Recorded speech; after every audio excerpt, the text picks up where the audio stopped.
جھکنا شروع ہوا، امام سجاد کا سر اٹھنا شروع ہوا۔ جناب زینب نے فرمایا سفیر روم دیکھ، یہ جس کا سر جھک رہا ہے یہ لعنتی شجرے کا وارث ہے، یہ جس کا سر اٹھ رہا ہے یہ شجرہ طیبہ کا وارث ہے۔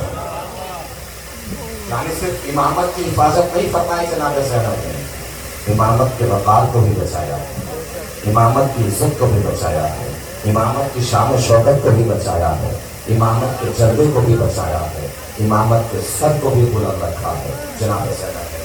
کیا پوچھا جناب زینب نے؟ کیا کہا سفیر روم؟ یہ کون ہے؟ یزید نے کیا کہا؟ ایک شخص تھا، میں نے اسے مار دیا۔ جناب زینب نے کیا فرمایا؟ مجھ سے پوچھ، میں یہ بتاؤں گی ہم کون ہیں، میں یہ بھی بتاؤں گی یہ کون ہے۔ توجہ دیجیے گا۔ اب یزید نے یہ سوچا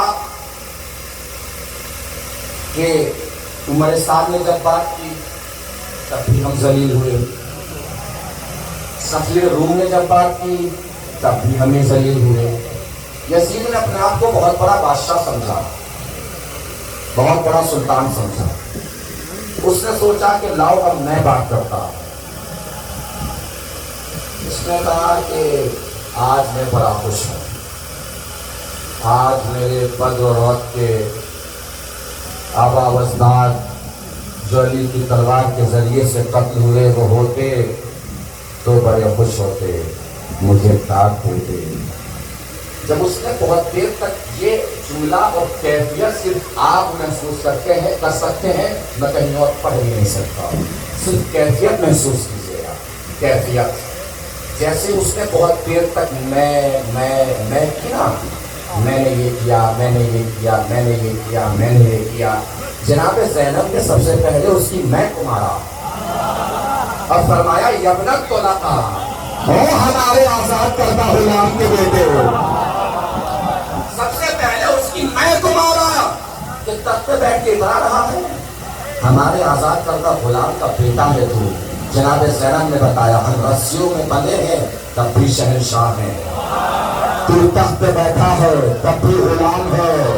جناب زینب نے اس کا مطلب یزید کو یزید کا باپ بھی یاد دلایا، یزید کا دادا بھی یاد دلایا۔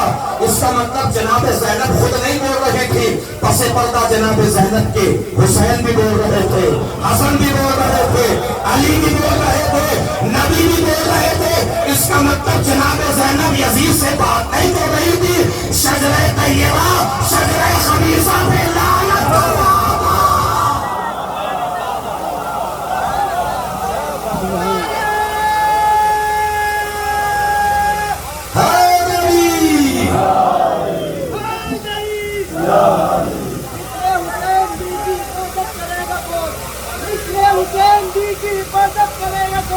تیروں کی چھاؤں میں یوں عبادت کرے گا کون؟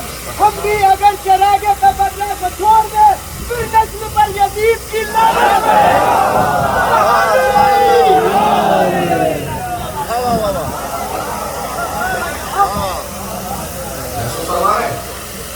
جناب زینب امامت کے وقار کی حفاظت کر رہے ہیں۔ کیا فرمایا؟ یبنت طلقہ، یزید نے دربار میں بدر و احد کو یاد کیا۔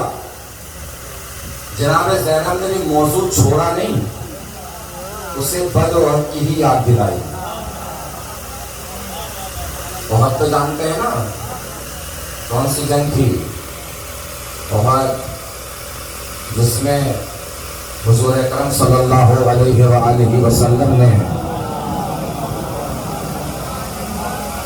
جنگ والی پہاڑیوں والی جنگ، پہاڑوں والی جنگ کو جنگ احد، پہاڑوں کے درمیان میں جنگ ہوئی تھی، پہاڑوں کے بیچ میں ایک درہ بنا ہوا، درہ کھلا ہوا تھا پہاڑوں کے بیچ میں۔ حضور اکرم نے اس درے پر 50 لوگوں کو کھڑا کر دیا،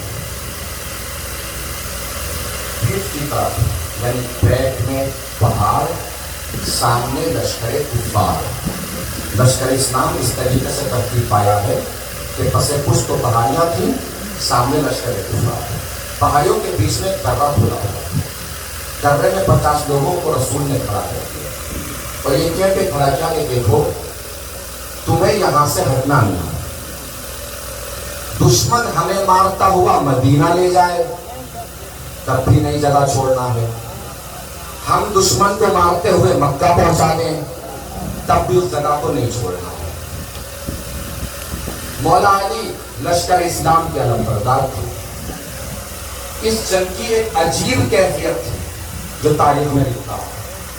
سامنے سے علم تھامے ہوئے لشکر کفار میں سے ایک شخص نکلا. علی آگے بڑھے, اس کو مار دیا.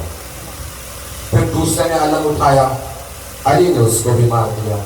پھر تیسرے نے علم اٹھایا, علی نے اس کو بھی مار دیا. پھر چوتھے نے علم اٹھایا, علی نے اس کو بھی مار دیا. خطابت نہیں, میری تاریخ میں یہی لکھا ہوا ہے. پھر پانچویں نے علم اٹھایا, علی نے اس کو بھی مارا. چھٹے نے اٹھایا, علی نے اس کو بھی مارا. ساتویں نے علم اٹھایا, علی نے اس کو بھی مارا. تاریخ یہیں پہ بند ہو گئی. آگے کسی کی ہمت نہ ہوئی کہ علم اٹھاتا. آگے کسی کی ہمت ہی نہ ہوئی کہ علم اٹھاتا. 7 علمداروں کو علی نے مار دیا. عالم تصورات میں بڑھ کے بارگاہ مولائے کائنات میں ہم سوال کریں کہ یا علی یہ کیا بات ہے؟ جو بھی علم لا رہا ہے اسی کو مار رہے ہیں, جو بھی علم لا رہا ہے اسی کو مار رہے ہیں, جو بھی علم لا رہا ہے اسی کو مار رہے ہیں. علی شاید جواب دے, اگر قیامت تک بھی یہ علم اٹھا کے لاتے تو میں قیامت تک مارتا رہتا. بھلا کافروں کا علم سے کیا لینا دینا.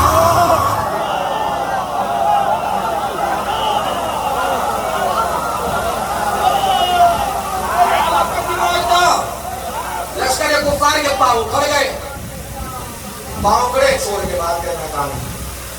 اب میدان کو چھوڑ کے بھاگے. یہ 50 لوگ جن کو نبی نے کھڑا کیا ہوا تھا, ان کے ذہن میں سوال آیا کہ یار یہ تو کافی تو بھاگ گئے, ہم بھی چلے, ہمارا یہاں کیا کام. 2 لوگوں نے کہا کہ بھئی یہیں روکے رہو, نبی نے روکا ہے. روکے تو رہیں گے, مال غنیمت لوٹ گیا تو کیا ہوگا. جس وجہ سے میدان میں آئے ہیں مسئلہ ہی سارا گڑبڑا جائے گا. ان لوگوں نے وہ درہ چھوڑ دیا, مال غنیمت پہ ٹوٹ پڑے. کافروں نے بھاگتے ہوئے کھلا ہوا درہ دیکھا, اس درے میں سے گھس آئے. چاروں طرف سے مسلمانوں کے اوپر تلواروں کی بارش ہونے لگی. مسلمانوں کے پاؤں اکھڑ گئے. جیتی ہوئی جنگ مسلمان ہار گئے. مسلمان میدان چھوڑ کے بھاگنے لگے. بہت سے لوگ تو پہاڑ تک بھی پہنچ گئے بھاگتے بھاگتے. اور تاریخ میں ان لوگوں کے نام بھی لکھے ہیں. ہاں, تاریخ میں چھوڑا کچھ بھی نہیں ہے. ان لوگوں کے نام بھی تاریخ نے لکھے ہیں. لیکن میں اکثر کہتا ہوں کہ منبر پر ہر نام لینا ضروری نہیں ہوتا. بج بجا تو سن لیجئے, منبر پر ہر نام لینا ضروری نہیں ہوتا. بہت سے نام زبان کا ذائقہ بگاڑ دیتے ہیں. آ گئے درمیان میں, سب لوگ جو ہے وہ بھاگ گئے. نبی میدان میں ڈٹے ہوئے ہیں. صرف ایک سچویشن کے لیے یہ جملہ پڑھ رہا ہوں, صرف ایک کیفیت محسوس ہونا بتائیے گا. کیفیت گزر گئی اور ذہن کہیں اور چلا گیا تو کیفیت گزر ہی جائے. رسول کو چاروں طرف سے کافروں نے گھیر لیا. تلواریں اٹھی, بس قریب تھا کہ رسول کے بدن تک کافروں کی تلواریں پہنچتی. اتنے میں سارے میدان کی نگاہوں نے دیکھا, بادل سا گرجا, بجلی سی چمکی. علی نبی اور کافروں کے درمیان سے گزرے. علی کا نبی اور کافروں کے درمیان سے گزرنا تھا, سارے کافر گزر گئے.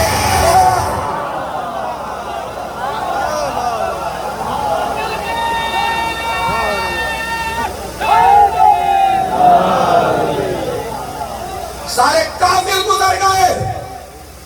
اتنے میں کسی نے شرارت کی. تاریخ تو یہ بھی کہتی ہے کہ شیطان کی آواز تھی.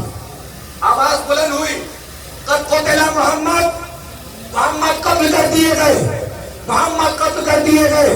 علی کے کان میں جیسے ہی آواز پہنچی کہ آواز ابھری ہے محمد قتل کر دیے گئے, لشکر اسلام کے پاؤں کھڑ گئے، لوگ بھاگنے لگے میدان چھوڑ چھوڑ کے کہ جب سردار ہی نہ رہا ہم میدان میں کیا کریں گے، لوگ بھاگ رہے ہیں۔ علی نے جب دیکھا نا قد قتل محمد کی آواز میدان میں گونج رہی ہے اور لوگ میدان چھوڑ کے بھاگ رہے ہیں، تاریخ بتاتی ہے علی نے اپنے ہاتھ پہ نبی کو اٹھایا، ایک ہاتھ سے تلوار چل رہی ہے، ایک ہاتھ پہ نبی کو علی نے اٹھایا ہے اور فرماتے جا رہے ہیں، کہاں بھاگے جا رہے ہیں، ھذا محمد، ھذا محمد، ھذا محمد۔ اللہ کو علی کی یہ ادا اتنی پسند آئی کہ آوازیں کبریائی، اے میرے رسول۔ علی نے ایک ہاتھ پہ اٹھا کے کہا، ھذا محمد، تم دونوں من کنت مولا فھذا علی مولا۔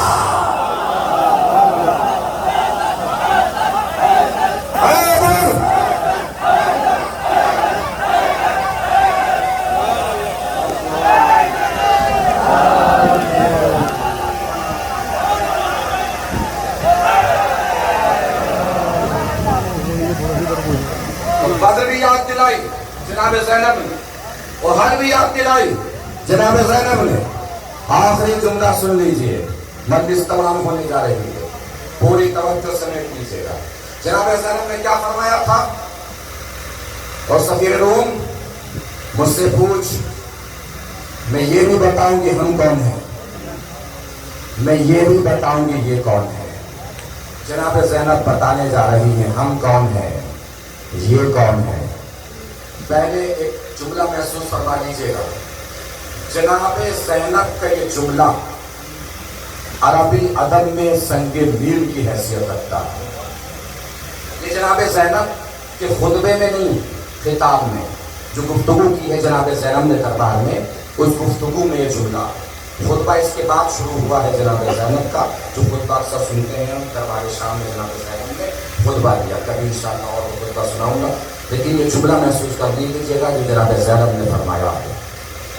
جناب زینب کا یہ جملہ عربی ادب میں سنگ میل کی حیثیت رکھتا ہے، مطلب نہ جناب زینب سے پہلے کبھی کسی نے اپنے دشمن کا ایسے تعارف کرایا ہے، نہ جناب زینب کے بعد آج تک کسی نے اپنے دشمن کا ایسے تعارف کرایا ہے۔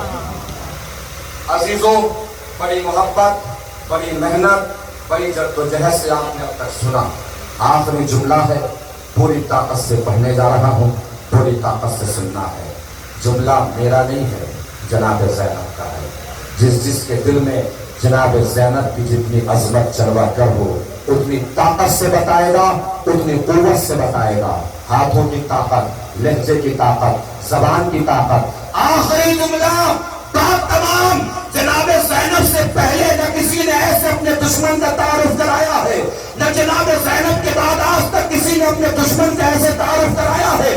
سفیر روم نے پوچھا تھا نا جناب زینب نے کیا فرمایا؟ سفیر روم مجھ سے پوچھ، میں یہ بھی بتاؤں گی یہ کون ہے، میں یہ بھی بتاؤں گی ہم کون ہیں۔ جناب زینب نے بتانا شروع کیا، نحنو من اولاد الاباطق الاباہر وانہم هم الجالسون من اولاد الغوان الاباہر۔ ہاتھوں کی طاقت کو سمیٹ لیجیے گا، بدن کی قوت کو سمیٹ لیجیے گا، پیروں کی طاقت کو سمیٹ لیجیے گا۔ جناب زینب فرما رہی ہے، نحنو من اولاد الاباطق الاباہر وانہم هم الجالسون من اولاد الغوان الاباہر۔ اور سفیر روم، ہم جو رسیوں میں بندھے کھڑے ہیں، ہم سب ایسی ماؤں کی اولاد ہیں جن کے بدن کے لباس بھی ان کے بدن کو نہیں جانتے، اور یہ جتنے کرسیوں پہ بیٹھے ہوئے ہیں نا، یہ سب ایسی ماؤں کی اولاد ہیں جو مائیں ان کے باپوں کے نام نہیں جانتے۔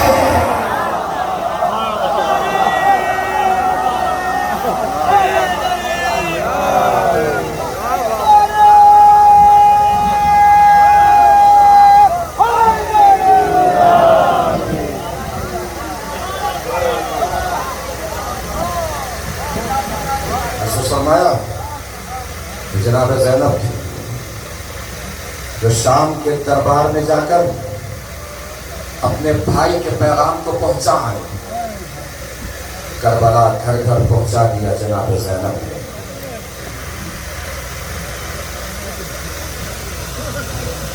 شام تک اپنے بھائی کا نام پہنچا دیا جناب صاحب.